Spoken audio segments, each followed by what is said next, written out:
যদি টাকা লাগতো তাহলে আমাদের পক্ষে সম্ভব ছিল না। আশা তো ছাইরা দিছিলাম যে সার্জারি করাই, দুদিন পর অসুস্থ হয়ে যেত, ঠান্ডা লাগতো। আসসালামু আলাইকুম রহমতুল্লাহ। আমি প্রফেসর ডক্টর জালগির মারুফ বলছি। আমি আদ্দিন হসপিটালে শিশু সার্জারি প্রফেসর এবং হেড অফ দ্য ডিপার্টমেন্ট। এখানে আমরা স্মাইল ট্রেন বাংলাদেশ, এটা একটা আমেরিকান সংস্থা, আমেরিকান একটা এনজিও। স্মাইল ট্রেন বাংলাদেশের সহায়তায় আমরা এখানে বাচ্চাদের ঠোঁট কাটা এবং তালু কাটা অপারেশনগুলো ফ্রি করে থাকি। এর পুরো ফান্ডিংটা স্মাইল ট্রেন করে থাকে। তো আমরা আজকে যেই বাচ্চার যে কথা বলতে চাচ্ছি সে হলো সুমাইয়া। এই বাচ্চাটা এখন 14 মাস বয়স।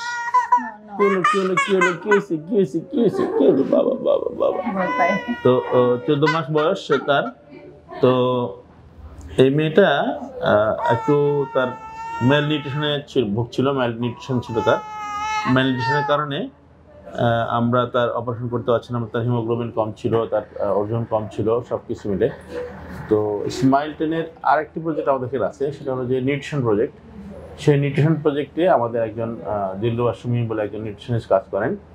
তো উনি এটা দেখেছিলেন এবং দেখে এই পেশেন্টটাকে আমরা নিউট্রিশনের মাধ্যমে এখানে তাকে ফ্রি নিউট্রিশনের যে আমাদের সাপ্লিমেন্টগুলো আছে এগুলো দেওয়া হয়। এবং তারপরে যখন ইমপ্রুভ হয় না, বাসায় মেনটেন হচ্ছিল না, তখন আদ্দিন হসপিটালে আমাদের এখানে একটি ওয়ার্ড আছে যেখানে আমরা ফ্রি চিকিৎসা করতে পারি নিউট্রিশন সাপোর্টে। তো এখানে ওনারা এসেছিলেন এবং 3 সপ্তাহ ভর্তি ছিলেন।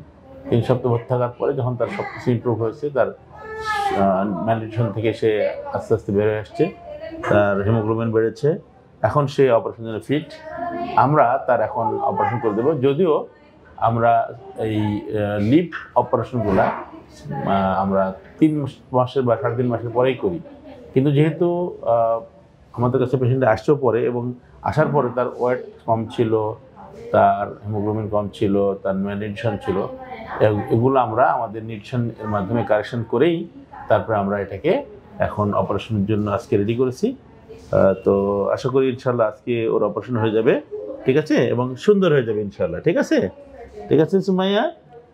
তো ইনশাল্লাহ আমাদের দোয়া থাকবে যে ও যেন খুব সুন্দর হয়ে যায়, ও যেন স্বাভাবিক জীবন ফিরে পায়, নর্মাল হাসি, স্মাইল ট্রেনের যে আমাদের স্মাইল ট্রেন, সেই আমাদের হাসির যে ট্রেন, সেই ট্রেনে সে উঠতে পারে।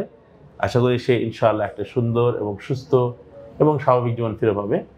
এবং আমরা আমাদের এখানে যে অপারেশনগুলো আমরা করি এগুলো আলহামদুলিল্লাহ অনেক সুন্দর হয় এবং অনেক বাচ্চারই দেখা যাচ্ছে কিছুই বোঝা যায় না যে আর আগে ঠোঁট কাটা ছিল কিনা। তো আমরা ইনশাআল্লাহ আজকে ওর অপারেশন করে দেবো। ওর জন্য শুভকামনা রইল। আসসালামু আলাইকুম।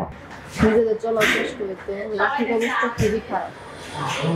এই জায়গায় আসলাম, তারপরে যে নিউট্রিশন আপাদের সাথে কথা বলার পরে ওনারা শুনছে, শোনার পরে বলছে তাহলে আমাদের এই জায়গায় ভর্তি হন, বলে আপনার কোনো টাকা পয়সা কিছুই লাগবে না, আপনার বাচ্চা সুস্থ করে সব কিছু করে আমরা একদম সার্জারি করে দেবো, তারপর আপনি বাসায় নিয়ে যেতে পারবেন। আমাদের সহযোগিতায় আল্লাহর রহমতে আমার বাচ্চা এখন সুস্থ আছে, আজকে সার্জারি হবে। ক্রমাগতভাবে ঠোঁট কাটা হয়েছে।